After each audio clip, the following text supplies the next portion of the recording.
So some of you guys have heard this talk on Bahamas. It's pretty much the same, it's slight variation, but you know, there's so much in a hair course where you get, but you don't get the practice, the practical side of things. You just know how to cut. And this is, I think, really good even if you don't go into the world of hair, because when you go into the world of hair, it's a business. This is not just, hey, I know I put some hair up there, but if you don't know how to develop your business, there's a problem. So for me, Ed Williams was my mentor. He was my fellowship director, and he was just an amazing guy. I mean, he told me, Sam, I went the first day and I said, you know, I'm a little bit of a control freak. And Ed said, Sam, you're never going to succeed. You'll never have patients, never have staff that will stay with you. And I hated to hear that because my ego was pretty bruised, but he was right. And I like the other sayings that if you can't control yourself, you can't control everyone else. So when you're about to lose your temper and your anger, just chill out.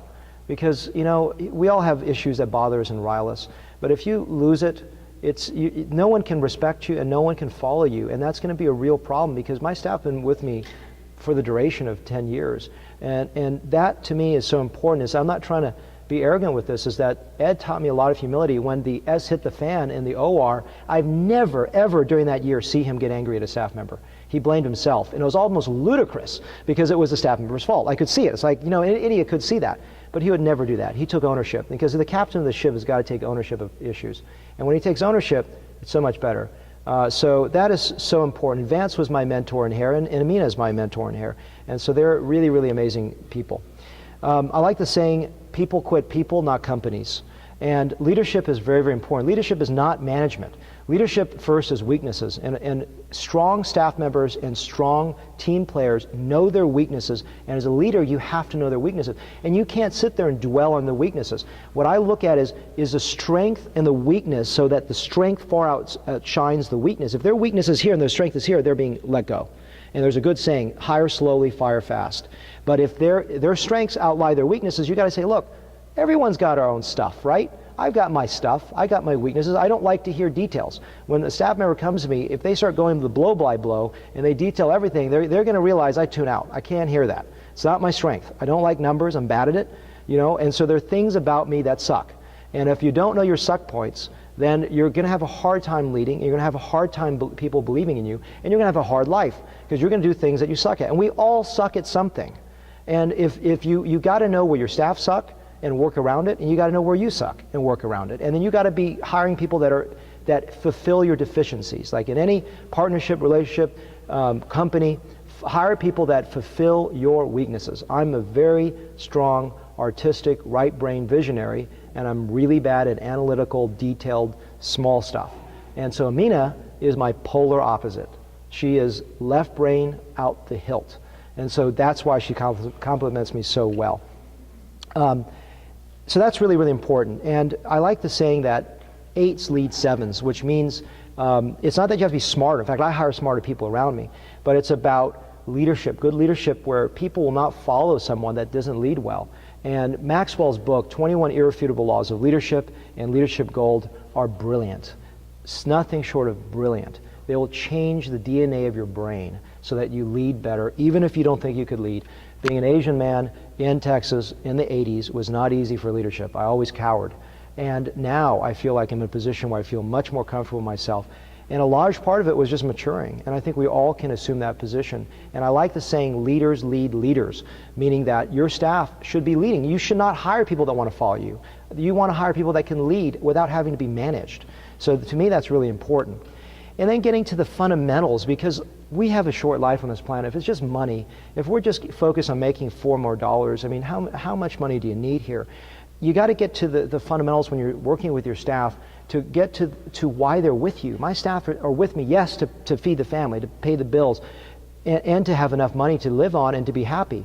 But beyond that, where does it sit? And the book by Daniel Pink, Drive, is great, because his thesis is not about bonusing. There's nothing wrong with bonusing someone, but it's about caring about someone. You know, one of my staff members, I bought their house, but instead of bonusing them, they know that I care enough that there was a divorce situation, I wanted to take care of it. I'm not saying to buy your staff a house. I'm just saying understand that it's not about throwing $1,000 at them. Okay, you know what? My sister was bonused $2,000 from their company, and was given a $100 gift certificate to some place with the words, I am so thankful for what you've done this last month and what you've done for the company, and outline what you did. You know what? She didn't care about the $2,000. That was like, 2,000, put in the bank, we're done. Then $100 with that little card that was written to her and said thank you, and personally gone up, and she didn't know it was coming. You know, because I like the saying, but my mentor said, a bonus that comes to you is not a bonus, it's your salary. And so unexpected small things, the things that show care. I'm taking my staff down to Austin in a few weeks. Those little things make all the difference in the world. It's not cash, it's care. And getting to showing your staff your before and afters. What life did you change? What did you do for that patient? You know, what are you there for? I'm part of Face to Face, which is about taking care of domestic abuse patients, and that to me gives me meaning in life. Little things like that, where I don't want the $200, I don't want the $1,000. I even cover they cover the cost for my anesthesiologist because it means something that someone's taking care of under my care. Start with why. Simon Sinek says that, you know, why does Harley Davidson fanatics wear a tattoo? Is it because they want their stocks to go up? No, clearly not. Why do I carry an iPhone 5 instead of a 4? Well, it's because it's thinner, it's lighter, no. I want to be Johnny Ive. I want to be Steve Jobs. I love fashion and design, and I have passion for art, and I want to be like that person. So it's our aspiration of who we are, which means you're not selling the what, you're selling the why. And the what is hair transplant. The why is changing a life and making your life better. And you want your staff to get into the why. You want yourself to feel the why. And so Sinek's book, I've heard him speak on many occasions, is phenomenal. And it really gets you to understand that. And as I said, happiness is everything. And Jonathan Haidt's book is about happiness. And he says what's really interesting is that if you win the lottery, which we all aspire to win the lottery, we're happy, happy, happy, happy. And that happiness, it devolves right to a baseline of neutral, because we buy that new house, that new Ferrari, and it's fantastic, and 3 months later it becomes just a regular car and a house. And you think about the opposite is, what if you become quadriplegic, God forbid? If you have that, it's the worst day of your life, worst month of your life, worth year. But you know what? This is going to sound crazy. You equilibrate. You equilibrate toward a norm. So you got to get deeper into what makes someone happy. And what makes me happy with a constant, like a crack cocaine high, not that I've had it, I've never had it, is flow. And that means, Michaela Csikszentmihalyi wrote about flow. And flow means getting the moment. I'm actually in flow right now. Flow means I'm in love with what I do right now.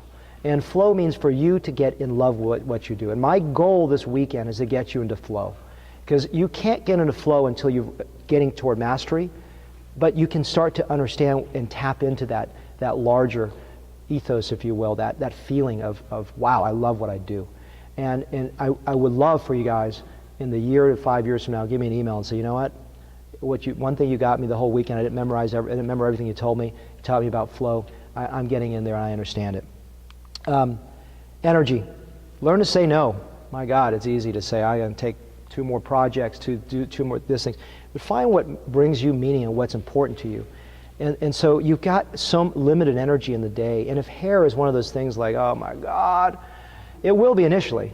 You're going to have those oh my God moments. But if it becomes oh my God for 3 years into it, you got to say, do I really like this? Why am I doing this? And so we don't talk about that in meetings, but I think it's so important. It's so important to get into the, what do you really love? Jim Collins, the great business person, I've read all his books, says you got to know what to leave on the table. Too often we just grab everything that's there, and I think that when you're going to start a new business, it's a business. It's not a stepchild. You can't have this other thing glommed onto it. Like, you know what, I think I'm going to add that. And you know what, I had hair transplant on my menu item, like buried on the bottom there. You know how many hair transplants I did? That's how many. All right?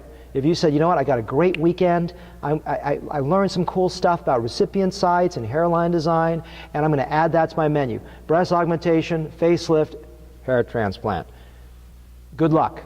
You're going to do a disservice to your patients because you won't get good results. You're not going to do quality work, and you're never going to do a case. And when you do that case, it's going to be a dangerous one. So if hair is a separate business, and you got to focus on it because it requires so much energy, and if you're into it, go for it. But definitely go for it and not go for it and just go halfway. So focus. What this is about is I try to do hair and stick it on my face site because I'm a facial plastic surgeon. I do facial plastic surgery. Never happen. You got to dedicate a hair science. The world is too sophisticated today. You got to separately market for hair. And internet really is where it's at. I really believe that if you don't dedicate a website to it, and if you say, well, how do you do the website? Well, look at mine. You look at mine. I've got stuff on there that's really good, and we'll talk more about that in a second. But just stay focused. Get your brain pared down and centered.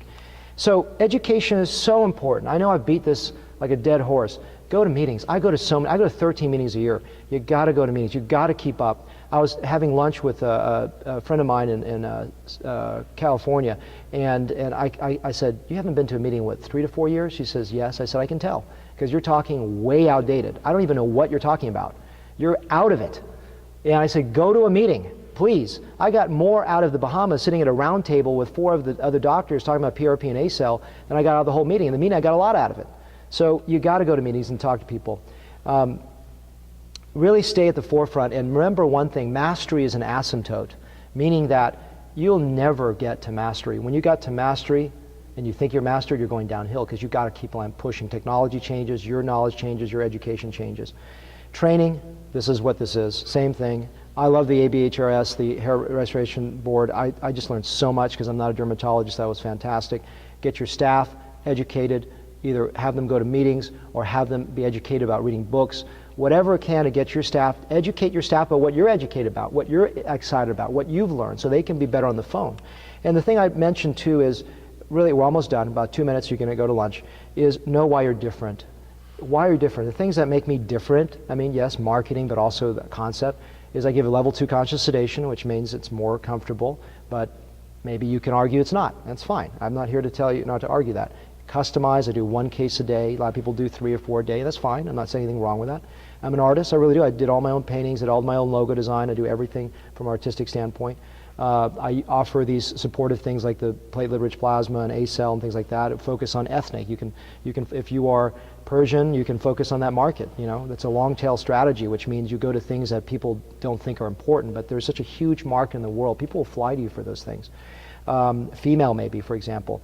Another thing, a lot of people say social media. Get on Twitter, tweet. Get on Facebook. Yeah, I'm on both. I use it as fun. I mean, I hate Twitter. To be honest with you, I would hate to tweet. But I love Facebook. I do it for fun.